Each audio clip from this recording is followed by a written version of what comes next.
Hello everybody, Duke Firebird here, and this is going to be my GDQ submission for Undertale's Genocide route. So here we're just going to be plugging in the name. I'm just going to put in the name GDQ here, and we will go ahead and get started. So the Genocide route is vastly different from the pacifist route that we've seen in previous GDQs, where in the pacifist route we don't kill a single monster. In the Genocide route, we will kill every monster. So the start of the game is pretty much the same. We talk to Flowey. He tells us basically how the game works, and we get love through friendliness pellets. So the start is usually the same. Go ahead and get hit, and then you get with tutorial. So the key difference is also with the Genocide route is that you're going to be seeing a lot more combat. There are the same zones, where the first zone is the ruins, and you have to kill 20 monsters. Then there's the Snowden area, which is 16, then the waterfall, which is 18, and then the Hotlands and Core area, which is a combined 40.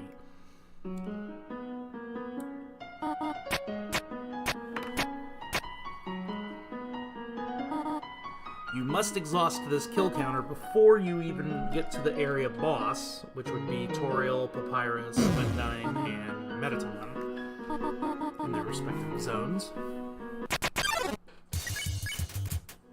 So every zone, again, like I said, has a specific number of kills that need to be obtained. So here's the first instance of a fight here. So this Frogget has 20 HP exactly, and as long as you get a center shot, you will one-shot it. Otherwise, Toriel will come in and stop the battle. That kill does not count towards your kill counter. There are just a handful of battles that do not count, and that is one of them. However, that will give us an easy LV up, which now we're at Love 2.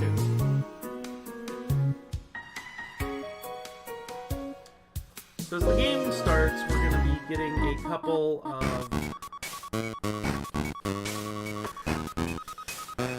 We're going to be getting one of two encounters. We're either going to be getting Froggets or Whimsims. The most optimal is to get Whimsims, because they can be one-shotted from anywhere on the attack screen, whereas the Froggets do require two shots.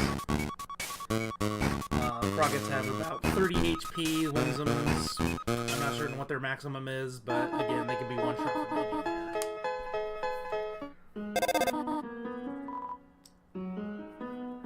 Go ahead and start the grind here, and what we're going to be doing is we're going to be grinding up until 11 kills here. So here's the Whimsum, one shot, 2 EXP and 2 gold. We transition rooms to reset your step counter in order to get the... So there's Frogget. Now you're going to notice I went to the bottom right corner. There is an attack that Frogget can do. It's about... I don't know what the exact percentage is. It's a little more than 1/3, but it's less than half, I believe. Where if he does his frog attack, you can run into him and end up just ending the attack immediately. So again, we're just going to be switching rooms here to reset the step counter to get your next encounters up very fast. So again, Frog didn't do his frog attack, just do the flies. So the starting equipment that you have in the game is you have a used bandage as your armor, and you have a stick. We will be obtaining 2 other weapons in the game, and we will not be obtaining any other armor. The second weapon we will be getting... Actually, we will be obtaining a total of 4 weapons. The second weapon we get is the Tough Glove, which is at the start of the Snowden area. The third weapon is going to be the Ballet Shoes, which is in Waterfall, and then the fourth item that I will be personally getting is the Empty Gun. A few other runners will actually opt to get the Burnt Pan instead of the gun. The Burnt Pan is a little weaker than the gun, but it's easier to... The reticles move just a little slower. There's the frog attack. And there's a level up, so now we're at level 3. Whereas the gun is more powerful, but the reticles move fast. It's all a matter of preference. Usually if it's a pure Genocide player, they're going to be running with the gun. If it's a runner who also runs true pacifist or even neutral, they'll use the pan. And we're going to be playing this on the Linux 1.001 version, as it gives us better control with mashing and does enable a little bit of overflow. So after the 11th kill, we're going to go across this room, but we're going to take the 12th encounter in this room. We just want to get ready to move to the other end.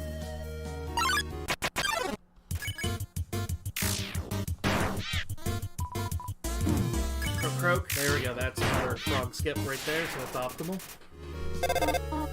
Toriel's going to call us 3 times in this room. There's 2. We're going to push this rock down. And we're going to grind out the 13th kill right here. This is the final single encounter that we're going to be getting that is guaranteed single. Meow. I love the frog meows.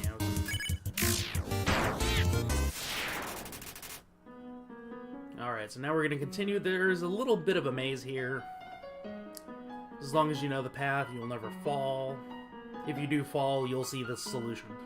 In this room, we don't mess with the 2 rocks. We just go to the 3rd rock here.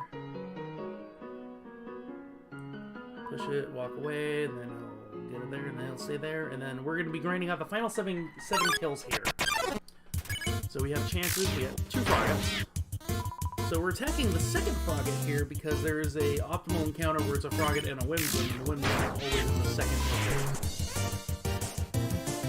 So it's just natural muscle memory just to instantly attack the 2nd guy. Okay, we got a rock skip there, so now we're at 15 kills. So we're gonna reset the step counter. And we're just gonna be bouncing up and down the wall. So the way to do this is literally you just hold up and down on the wall. Even though you're not moving, you are incrementing your step counter. So we jokingly call this Wall Bop Simulator. So now we're fighting Mold Small. This is the 3rd enemy in the ruins. These guys have a 50 HP. So they are a 2-shot.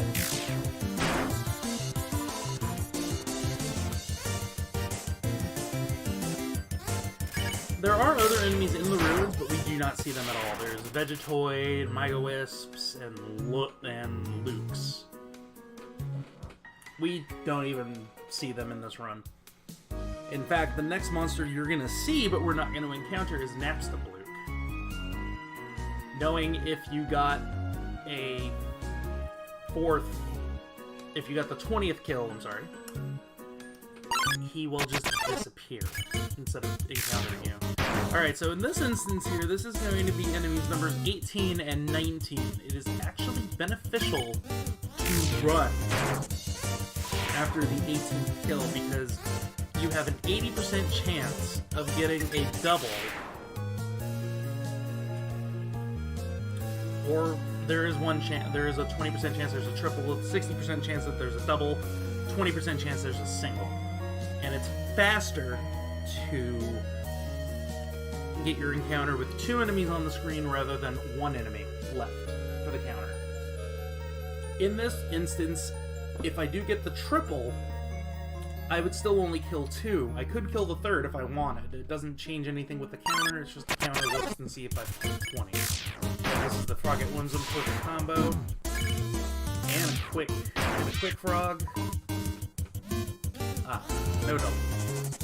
But that'll be the 20th kill right here. So with this now, nobody will come when I get encounters. Napstabluke will fade away instantly, and then your first thing in this room will be right here, nobody came. And now this music is going to be playing for the rest of the level. So other than that, the game proceeds as normal. You have to fall down the center holes, hit the switch, and then go through the puzzle at the end here, where you have to hit the specific switches behind some of the pillars.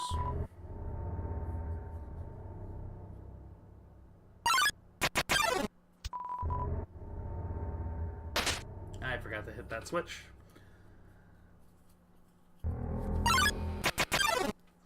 So with this, though, the ruins is over. So now you're going to get tutorial, and in Genocide,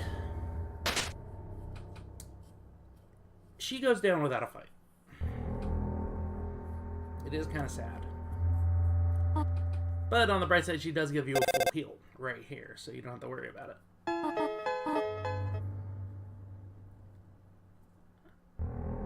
So after this, we're going to be going ahead and getting ready to go into the Snowden area. We'll go ahead and talk about that. Snowden has a lot of text, where it's mostly papyrus and sands. You also obtain the Tough Glove, and there are 16 kills that you have to obtain. There is one enemy in the area that we definitely do not want to try to fight if we can avoid it, and that is Jerry. Jerry has so much armor, it is crazy.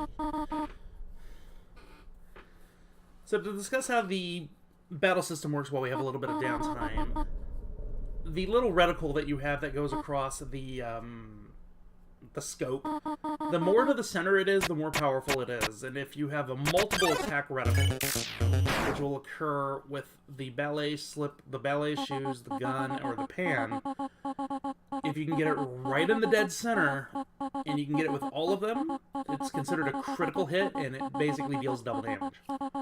It is frame perfect to get all those, and it's a lot harder to get them, again, with the gun over the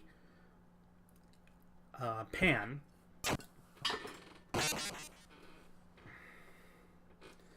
But as long as there's multiple, there is another item that does have multiple reticles, and that would be the notebook. That one has 2 reticles. Same thing with that one, but we don't get the notebook because it's inferior compared to what we can get.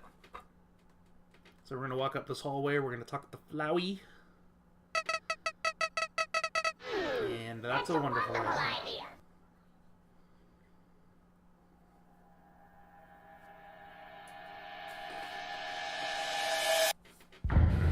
So now in Snowden, we're going to be meeting up with a few different people. We have a Childrake, Icecap, Lesser Dog, Snowdrake, and Jerry are the 5 enemies that will count towards the kill counter. We also run into a couple mini-bosses in Dagame, Dagessa, and Dago. The mini-bosses do not count towards the kill counter.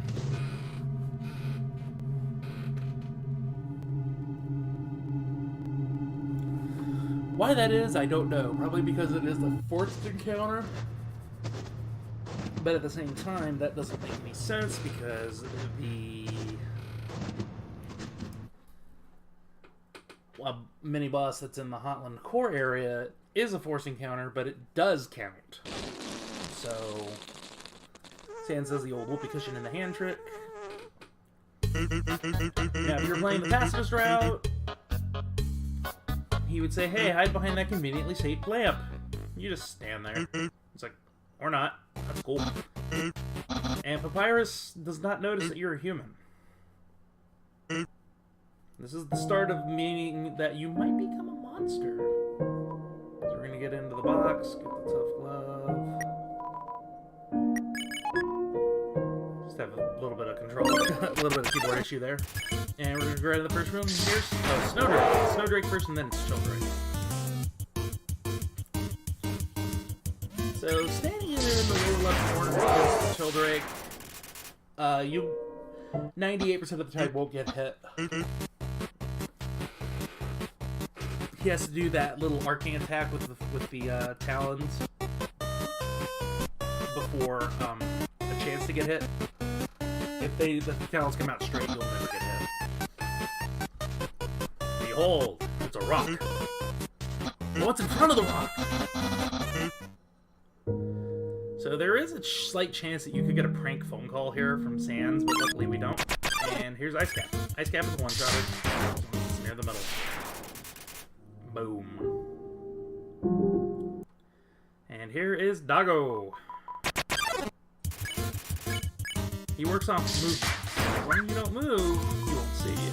But we'll just go ahead and move into the sword and just get it off screen rapidly. And boom. Doggo down. So we're not going to go across the ice because we want to increment our step counter because Lesser Dog is in here.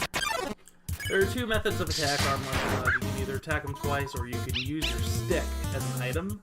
And then the next turn he'll be one-shottable from anywhere. Both, I think, take about the same amount of time, and love increase. So here's one of the first puzzles, the electric maze, and we're just gonna walk straight through it, because we don't care.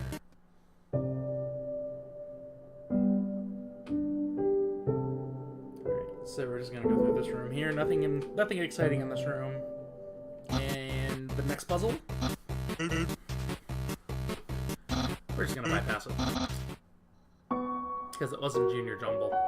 If it was Junior Jumble, I might have stopped, but... And here we go, we're gonna grind out one little encounter on this bridge. And let's see what we get. This encounter will be the first encounter with Jerry. We just ditched Jerry. Alright, we got an ice cap and a Jerry, so we're just gonna kill the ice cap. Jerry's like, oh, what? And then we're just gonna spare him. Contrary to popular belief, you can spare as many enemies as you want, it doesn't matter, as long as you get the kill counter. And here's Dog Army and Dogessa. You want to take out Dogessa first, because if you take out Dog Army first, Dogessa goes into a rage. But if you take out, there we go, there's a faster attack. You want to try to get the axes if you can, but it's random.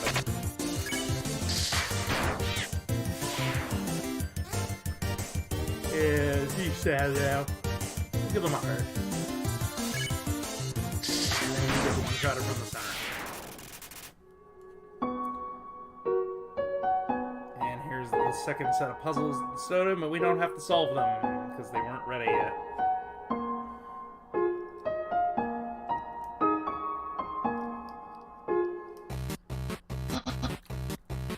And it's the maze!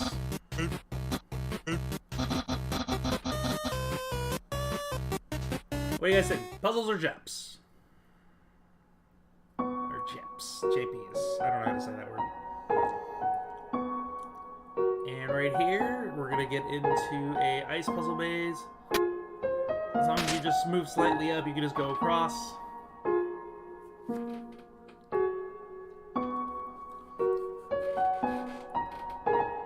And yeah, one other enemy I forgot about Greater Dog right here. Greater Dog, again, does not count towards your kill counter.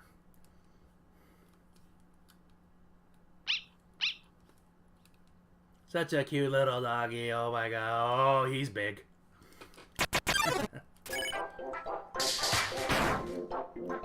Shout out to Dog Song.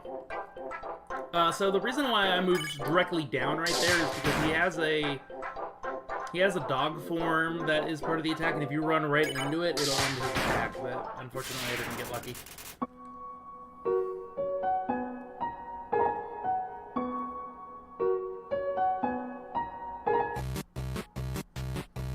And here's the final part. So we are currently at 4 kills, so we have to grind out 12 more kills here.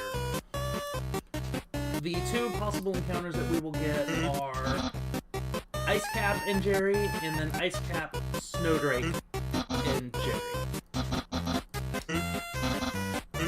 We, again, will be sparing Jerry, running, doing whatever we can so we don't have to fight him, because, again, his defense is stupidly high. Like, the most you can do, the most I've ever dealt to him is 10. So we're going to be grinding up here, and then we're going to move down a little bit, and then hover right at the entrance.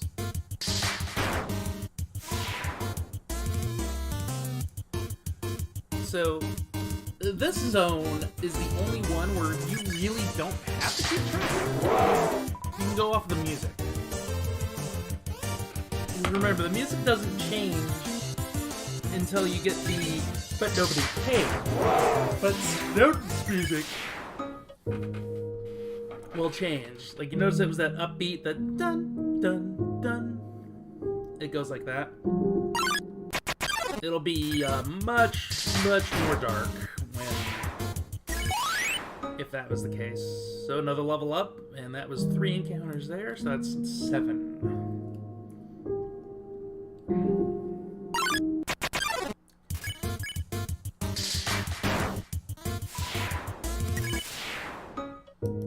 There's 8. So anyway, just keep coming back in here, reset the kill count, and just grind.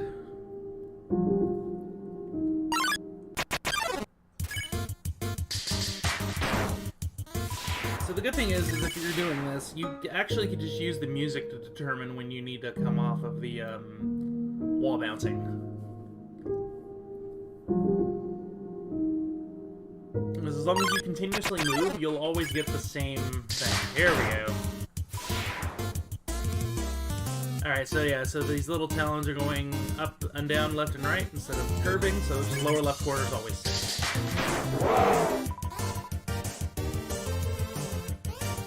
Alright, these little things, I could get hit potentially, but it's about like a 2% chance.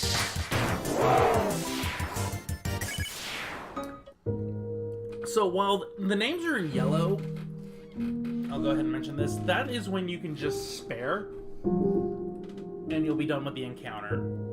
Jerry's spare condition requires you to be at a specific LV. Otherwise, you can just run.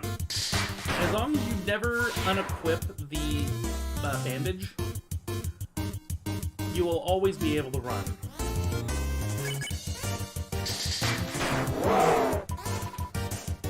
Because there is a couple armor pieces that you could get if you're practicing and if you're still working on getting a little better. The first one you'll probably get is the 2-2 from waterfall area. The second one would be if you wanted a little bit of help with your power, you get the cowboy hat where you get the gun.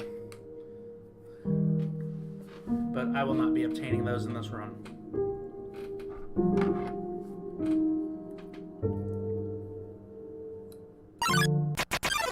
So right here is this, I believe this is the final encounter if I have my counter correct.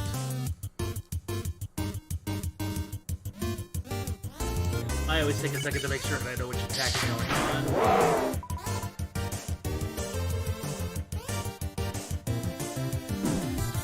See, right there, that little bit got me, but I was like, I'll just take the hit because we're done. And this is why you don't fight Jerry. 9. And notice how much it took off. It's just so slow. But it's faster. If Jerry is your final kill, it's faster.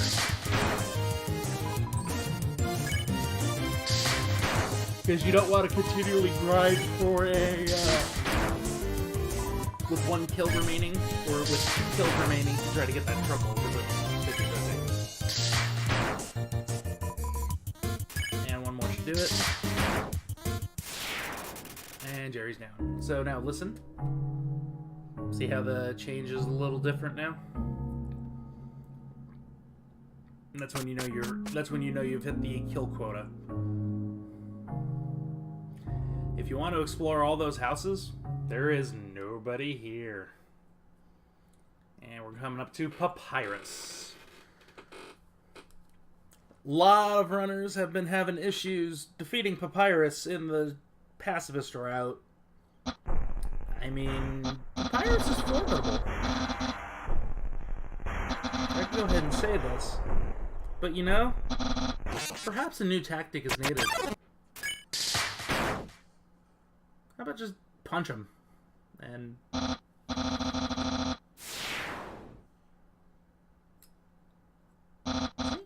Papyrus is easy. I don't know why everyone has problems with him.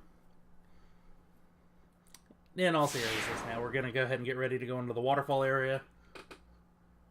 The waterfall area introduces us to another set of enemies. We have Washua, Aaron. We do have some mold smalls that still appear. We have Mold Big. And we have Shiren and Temmie. So we're just going to go ahead and go through. Right up there, up top, there's a hidden cave behind the waterfall. That's where you would get the 2-2 if you wanted it. And we're just going to go ahead and go through here, and we're going to meet up with Undyne.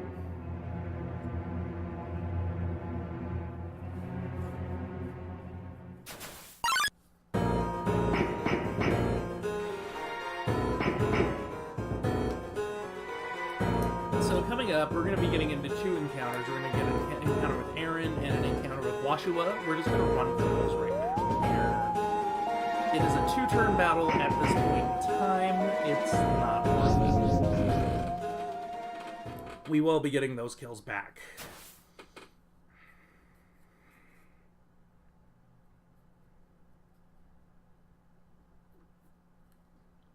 Oh yeah, and there's Monster Kid. So the puzzles here have already been solved because of the rush to get out. And here's our Aaron. We're just gonna run.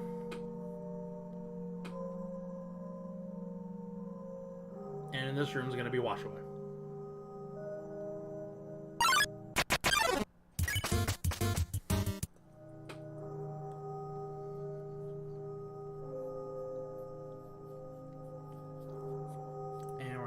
Upwalk. Nice little visual glitch. And we're at Spears 1. So when I catch Spears at us, you can try and do one try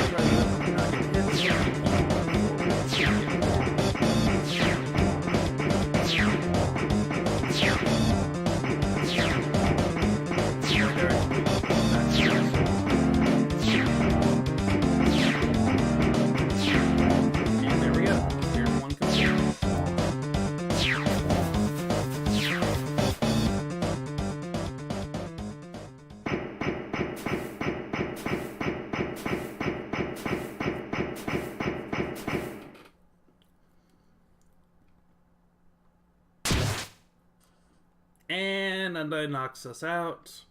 Oh, never mind. It's the Monster Kid.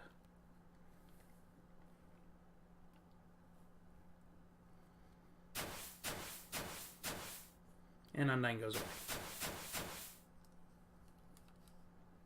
And then Monster Kid's all freaking out. It's like, oh my gosh, she touched me, she touched me.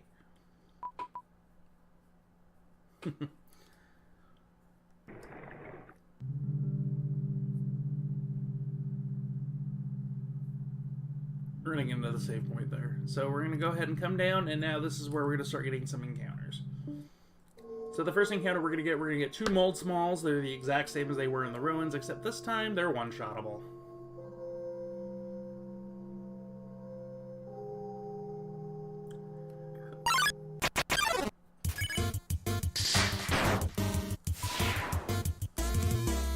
Just like that. And now in the next room there, we're going to be getting the ballet slippers, and this is when our power is going to tremendously increase. And we're going to go ahead and equip those. The ballet slippers give us 3 reticles to attack with. And now let's get the first encounter here. Let's see what we get. We have multiple different encounter possibilities here. Let's see what we get. That's perfect. So attack, boom, boom, boom. 75, and they weren't even all perfects. Much more powerful. And that one I accidentally messed up because I had my notes wrong. I had a note about where things need to be attacked, and I read the wrong line, so that's on me. As long as you're in the center there, it's fine. So the next enemy we're going to encounter is Shiren. It's the only one in existence.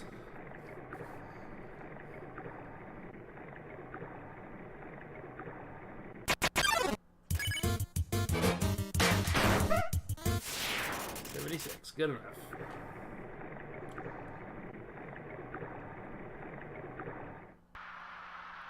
And now we're in the rain area.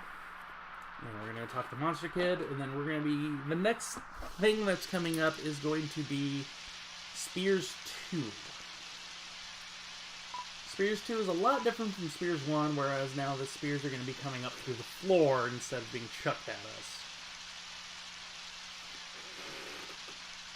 If you get hit with a spear in either section, you get taken to a small mini attack pattern where you just have to dodge a ton of spears in a very short amount of time. It's a little chaotic. You might take a hit if you get it, but it's not that bad. This room, for some weird reason, if you hold up and down and you move, so if you do the wall bop, you move faster. We don't know why that's the case in that room only. I'll get up on my shoulders, you just have to wait a little bit, and then boom. You have to wait approximately 5 seconds.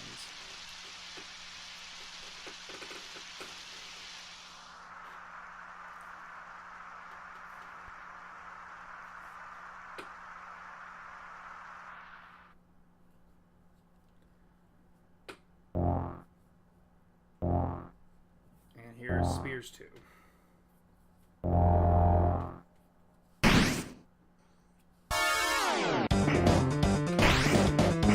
Manipulate the spears by moving in the direction before they come out. See, like, I'll move into a diagonal.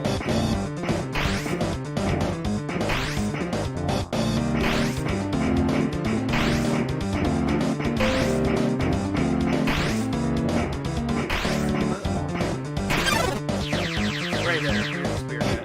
Luckily, I didn't get hit by a spear.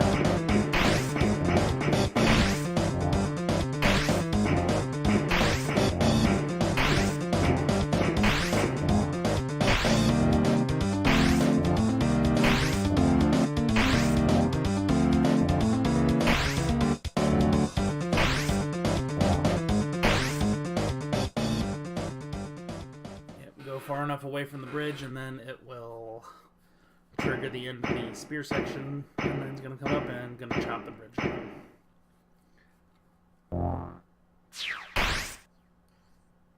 So right here, upcoming next is a literal trick that we do just for swag, and it is for what we call Jesus Frisk. You could actually walk on water. It's literally just for looks. My name is... You don't know. And we got it. Walking on water. But then right there we fall back in. And we can't do it in this room. So. No worries. So up next is the Glad Dummy. In the pacifist and neutral routes, you see him as the Mad Dummy. But he gets so mad, he actually turns into a corporeal form. And so he's very happy now.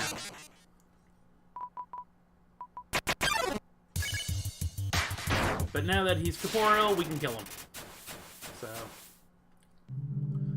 And he's down.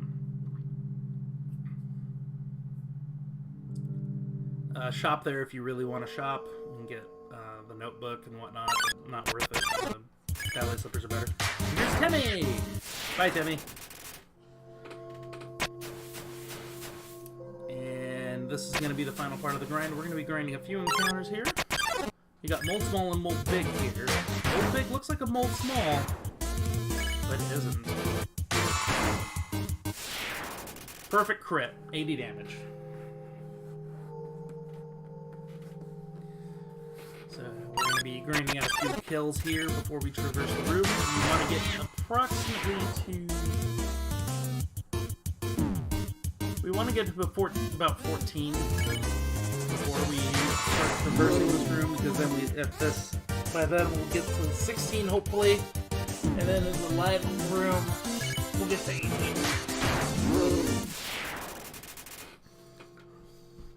So I guess now in this instance we're going to be talking about the next boss, Undyne. Undyne is actually the first official boss. It's not one of those, oh, one-shot kills. But she's actually going to do a thing. We're going to be attempting to go through... We have what we call the quick kill. We can get enough perfect shots to where she skips one of her attack patterns. You can... For the centermost reticle, you can at most miss 12. If you miss 12, you're fine, as long as all your other shots are pretty much near center. If you're way off, then it's not going to work. But if you get 12 misses exact, you will potentially have the quick kill. Cannot get any faster than that.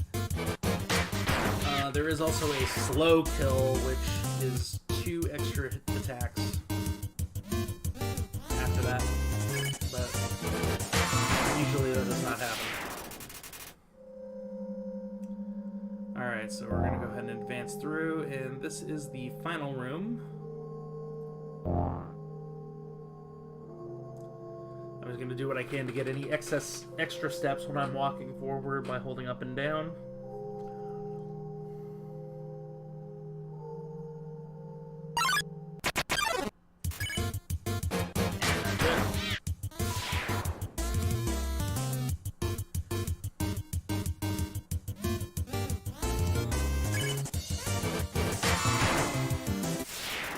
And 81.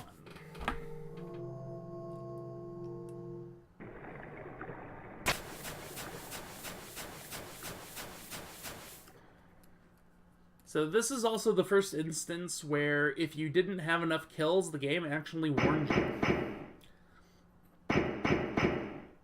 This is not considered the encounter with Undyne yet. The encounter will be on the bridge.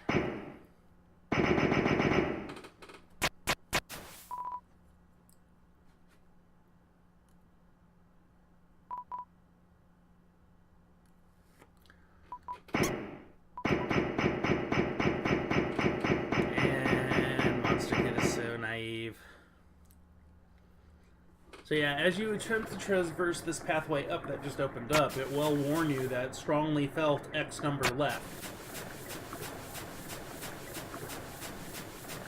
But we're going to go ahead and use this save point to heal up real quick.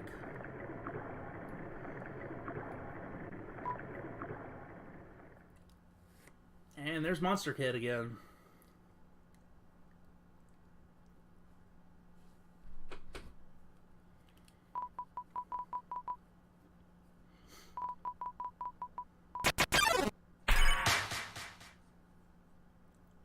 And get out of here, Monster Kid. Except Undyne takes the hit.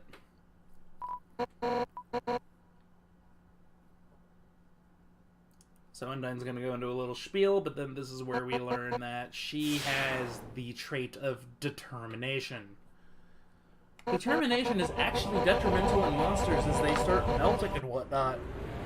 You learn this in the pacifist route, in the old lab, or the true lab. And here's Undyne.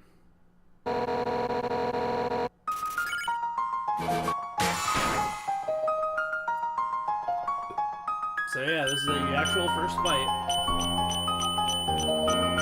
But every part of this fight isn't going to be the exact same. That's the exact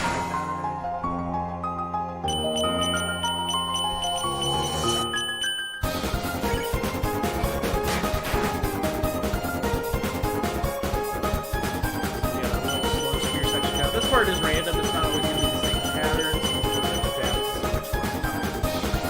And then she'll turn red. Pattern, but it will always be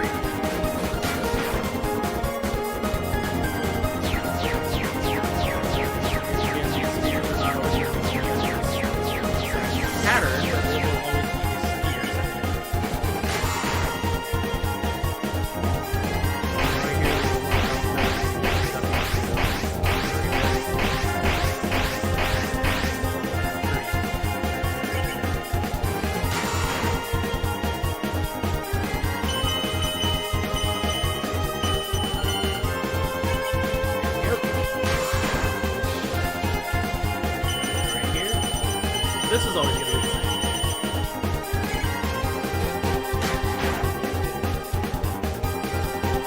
You're right there, 3 misses. The yellow spheres, those ones will come up backwards, so they'll always be on the opposite end.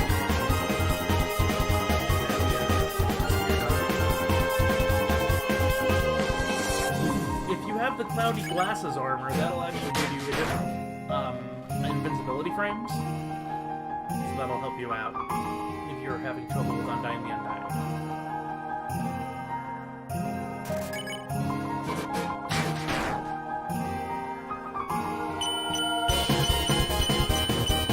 This attack path is always the same.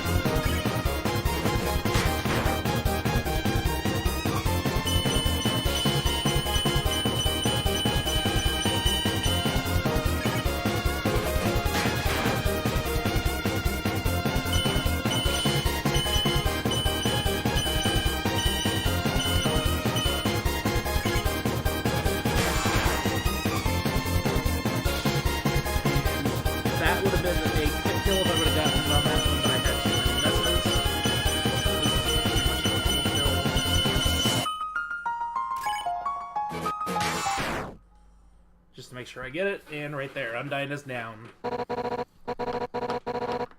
So up next now is the Hotland Core area.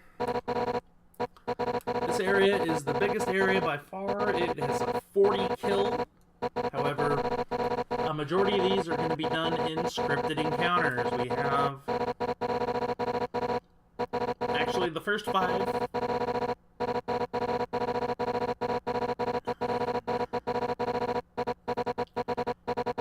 Yeah, it's like the first 13 or 14 encounters and the final 7 encounters are all a script. So we know exactly where everything is.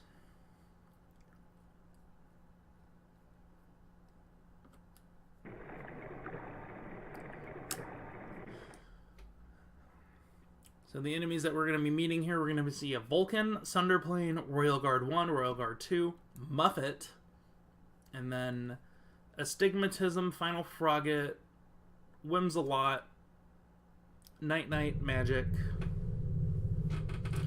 Those are the final enemies. We're just going to go past this water cooler. It's a barrier to the elevator. You can't use it. And we're going to go ahead and go through here. Right here, you could go into the fridge and get a cup of noodles, which is an instant heal item. It is a very good item. I'm going to go ahead and be bypassing that in this. However, that is a marathon safety strat.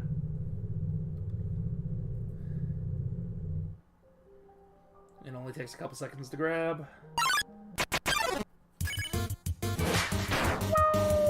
Smack Vulcan. So, at that point too, where that little bag of dog food is in that kitchen, that is also where you can execute the overflow, to where you can pick up the burnt pan. Otherwise, you'd have to go across this puzzle and go down. I'm not going down. I'm going to go ahead and go straight up. And I'm not getting the burnt pan. So I'll go ahead and come through here.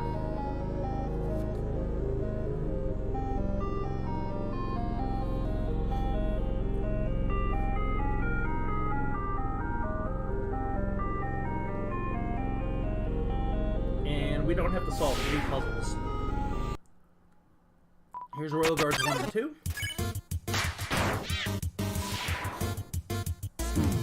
And if you get the carrot attack, you can hide up in the upper left corner and you'll never get hit.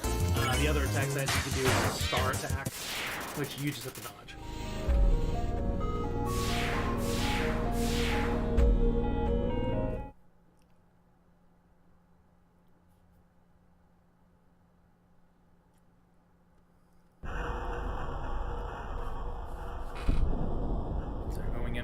Proper, we're going to be getting into the elevator and we're going to go to left 3.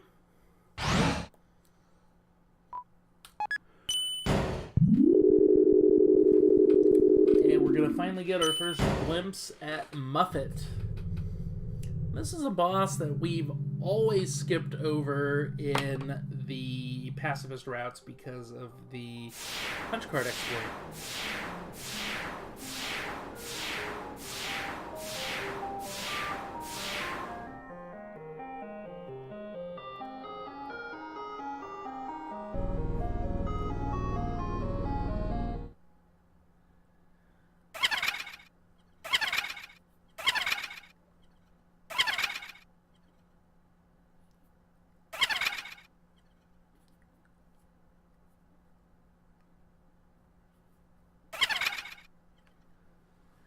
I heard.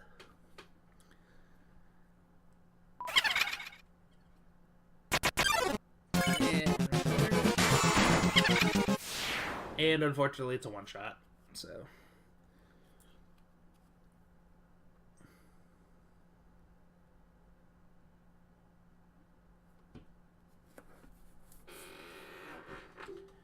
We're going to bring a flower.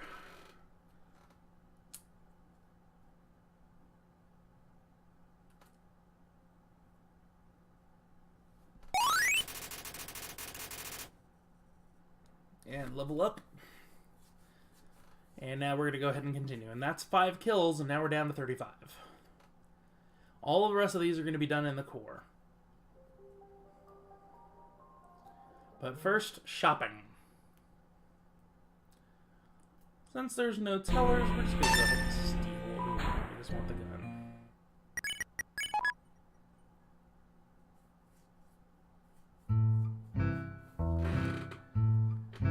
And with that, we're gonna go ahead and go up to the main part of the core.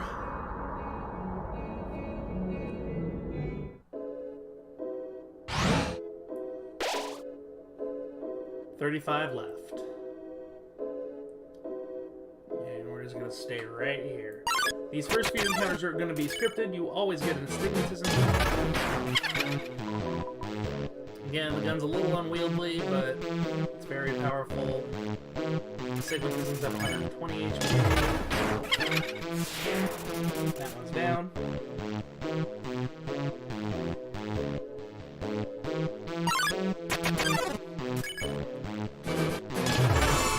Whims a lot and trying to frog it. These guys have about 100 HP each.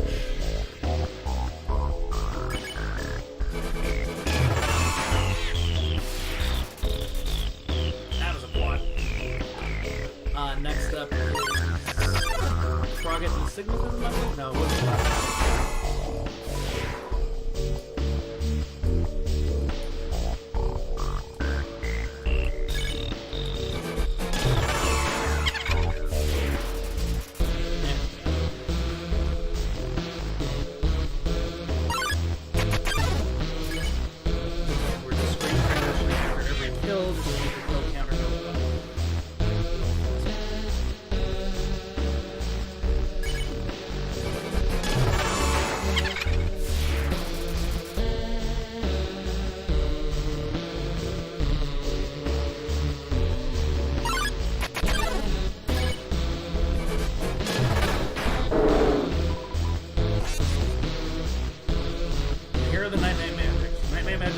Quantity to be one.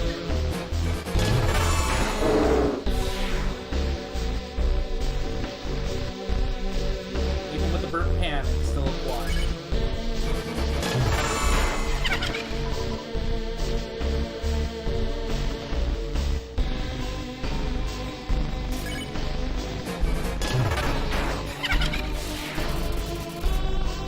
Alright, and that's all the scripted encounters. Now the next encounters are all going to be random.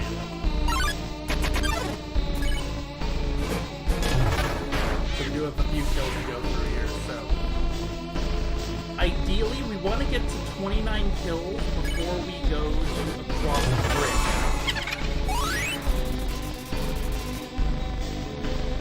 And then you want to try to get your next encounter in that transition period going across the bridge, get up to 31, and then we grind out the 32nd and 33rd kill in another room. We have 7 kills that are all scripted. Specific one called the champions path.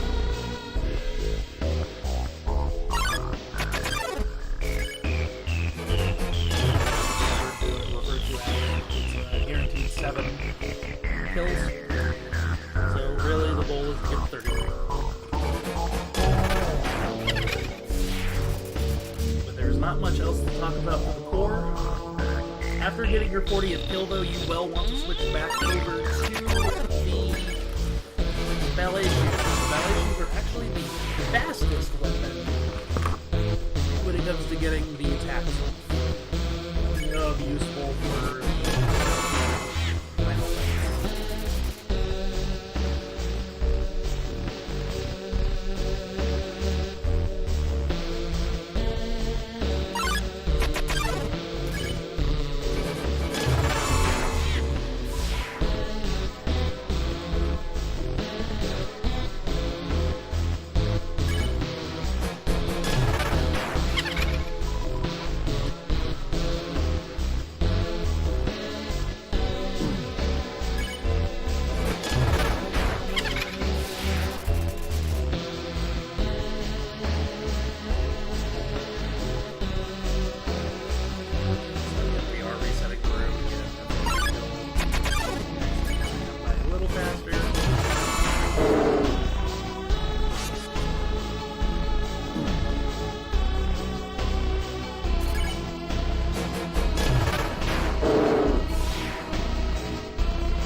everybody has a set of 2 different attacks that you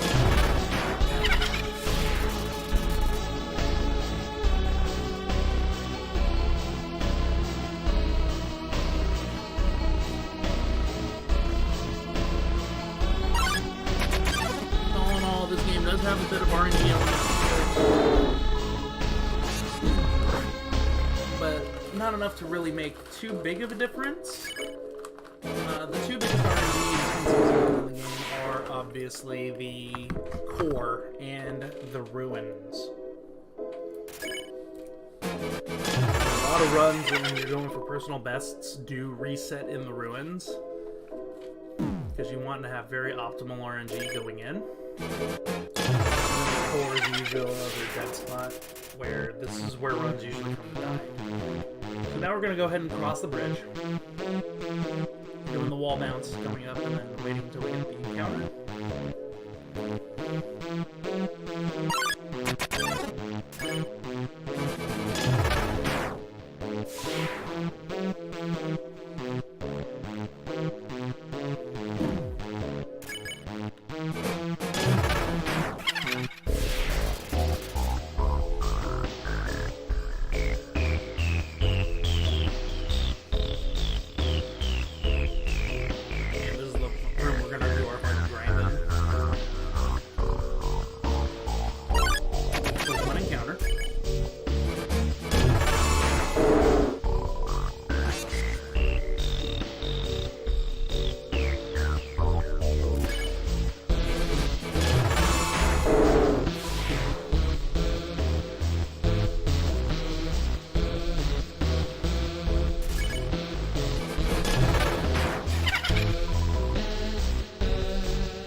I should say I'm at an even number, and it would be at an odd number. So I need to go ahead. One more encounter. I'm 32.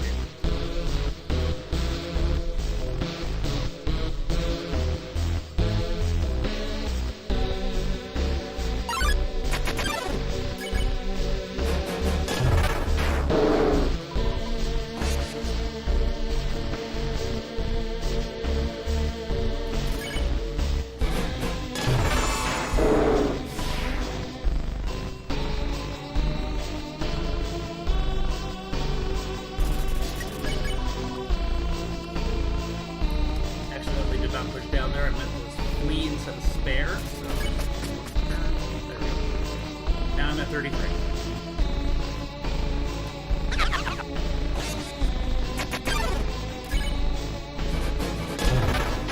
And these guys are getting guaranteed.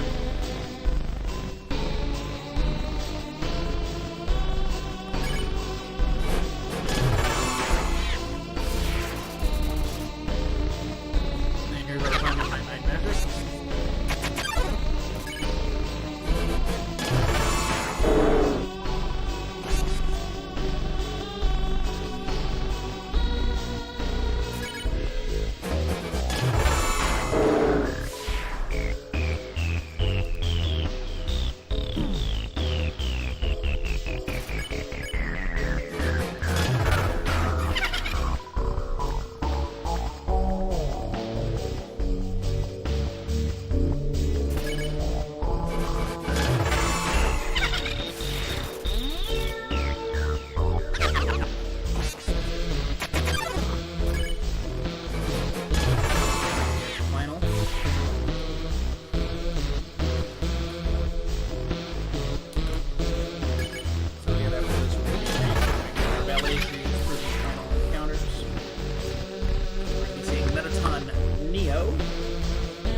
But nobody came.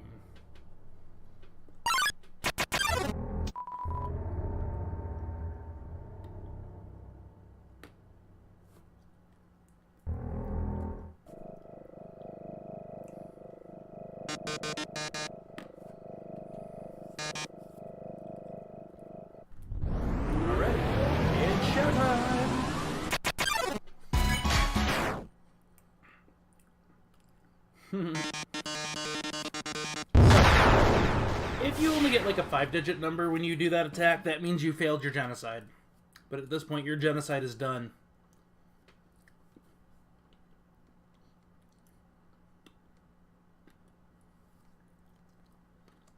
So we're going to go through here, we're going to go through the long elevator, and then we're going to go into new home.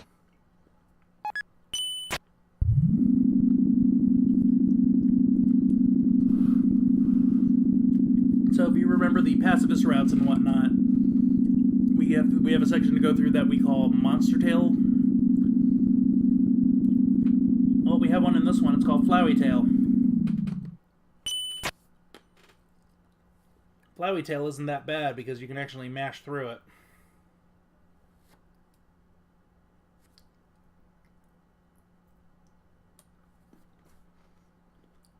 Eerie silence.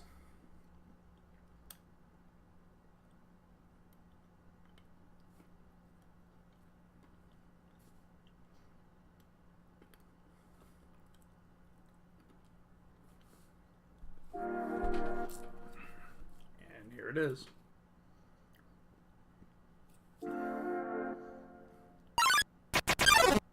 So again, the keys are going to be in the same locations. And we're just going to be mashing through Flowey's text.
So if you pay attention, if you do pay attention to Flowey's text, he does break the fourth wall a bit here, so it's kind of fun.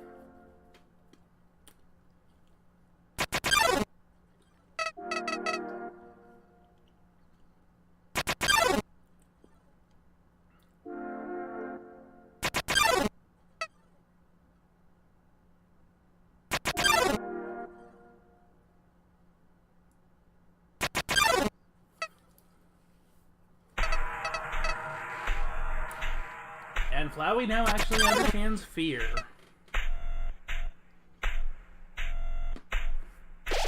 Final save point that we utilize, make sure we're healed up, and we're going to go ahead and go fight Sans. Sans' fight is interesting in the fact that it is pattern-based, yet random at the same time.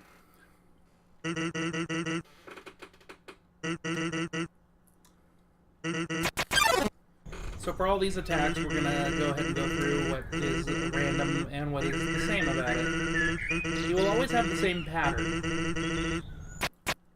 This first attack that he does is always the same.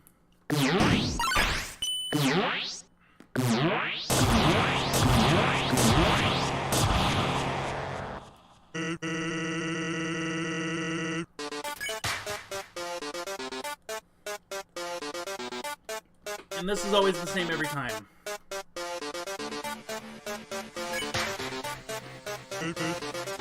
This is always the same every time.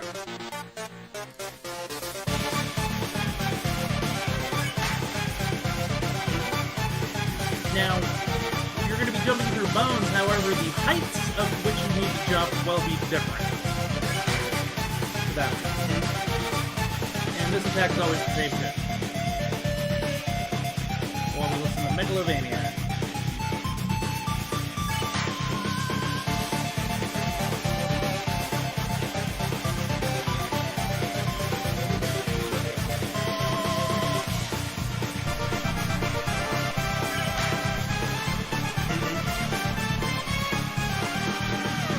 Now this attack is always the same here, except the bones could be in like different positions. Your best bet is to always try to stay on the bottom. Jump as needed to dodge the bone. This attack is always the same. And I get clipped there. Whoops. This attack will always be the Gaster Blasters.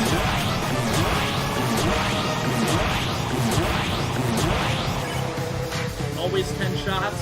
Your best bet again, stay on the bottom. And then jump up as needed. This attack is always the same. This attack is always the same.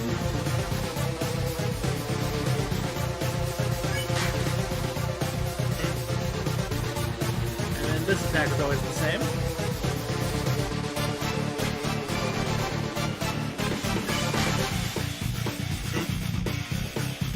And then this attack is always the same, but again, different varying heights. And then you're at the midway point. If you spare stance here, this is when you get the dunked on. And now he hits a random set of 5 attacks. I don't know what the 5 attacks are going to be, but it's always 5. And he starts attacking you with the band. Gaster Blasters, 13 of them fire at you. And try to follow you, so... Random set of 5 attacks. What 5 attacks they're going to be, I don't know. So you have to adjust accordingly. This is always going to be the same. He's going to slam you into the wall. If you have a 0-key roll overboard, you can easily just hold all 4 of the arrow keys, and you'll always instantly jump. He's going to do this twice. He's going to slam you into the wall 9 times.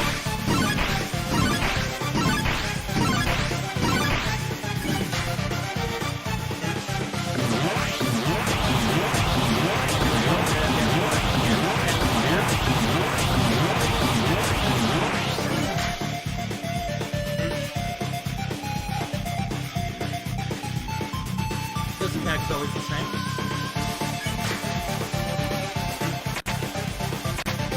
Six random attacks here.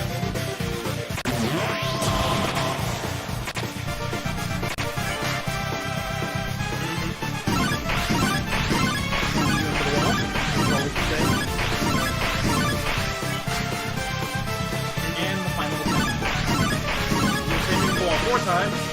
Dodge these bones. Standing against the left and send you to the right. Go through the turbo tunnel.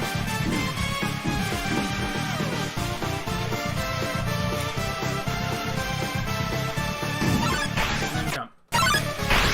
Up, diagonal, dodge down.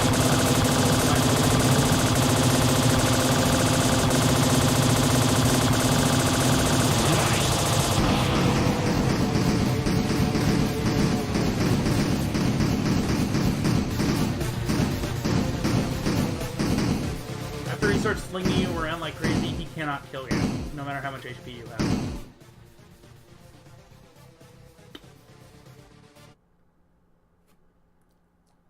So I'm going to scooch over 1 pixel and just stay right there and don't move.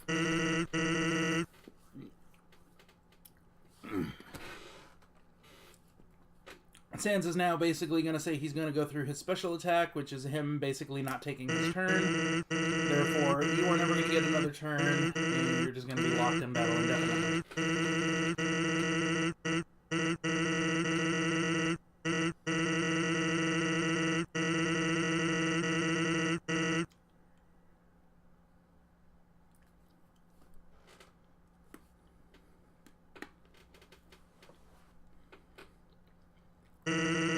So basically we just have to wait until Sans falls asleep. We can then move the hitbox over to the fight command, hit him, and be done with it.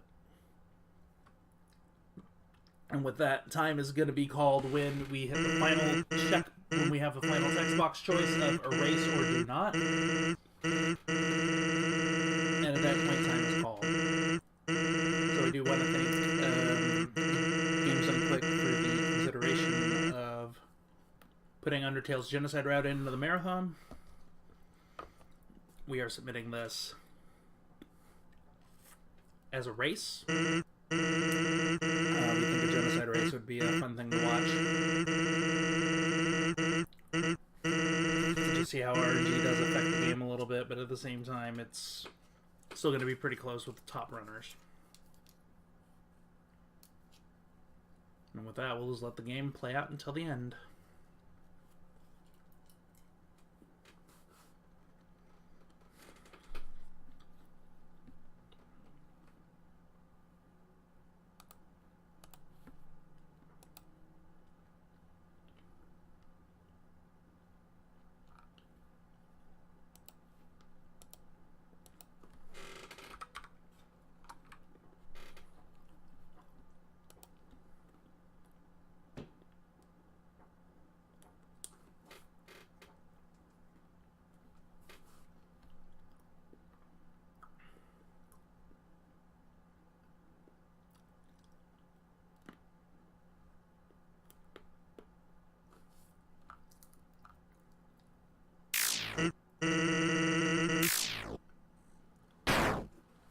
And finally got him.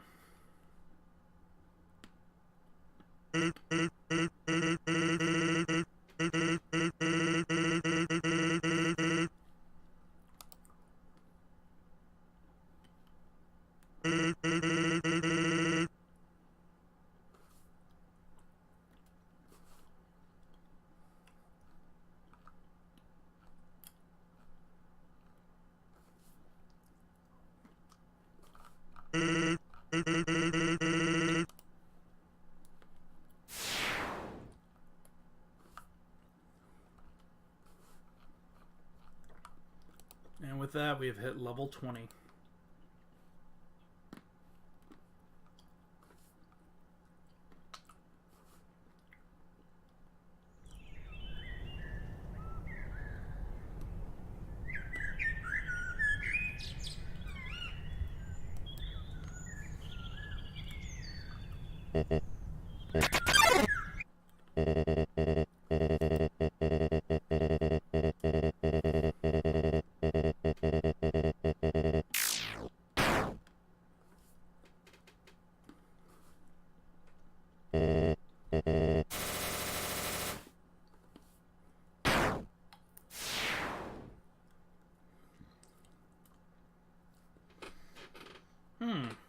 Flowey stole my kill. I don't know how to feel about that.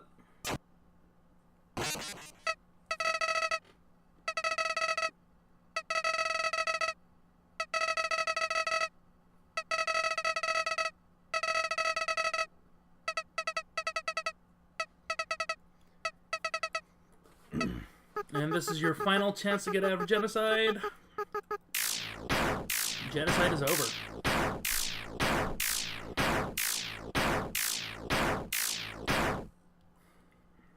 And with that, we just have a little bit more text to go through, and then that's it. Greetings. I am GDQ. So, for those of you who aren't in the know, when you're naming the fallen human, you're actually naming that instead of the character you're playing as. Your name is Frisk.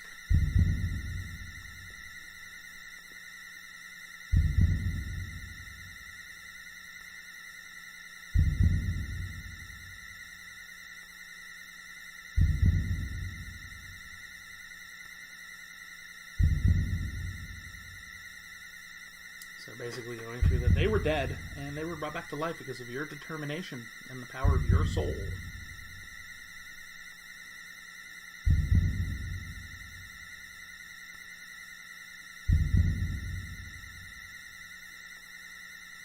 HP, attack, defense, gold, experience, and love. Every time a number increased, that number, that power, that feeling, that's them. And we have reached the absolute. There is nothing left for us here.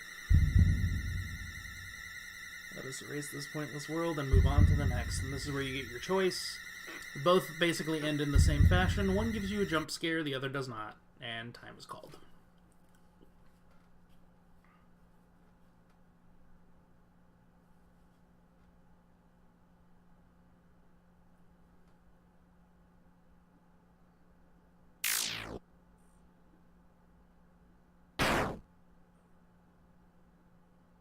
And with that, Kara destroys the world.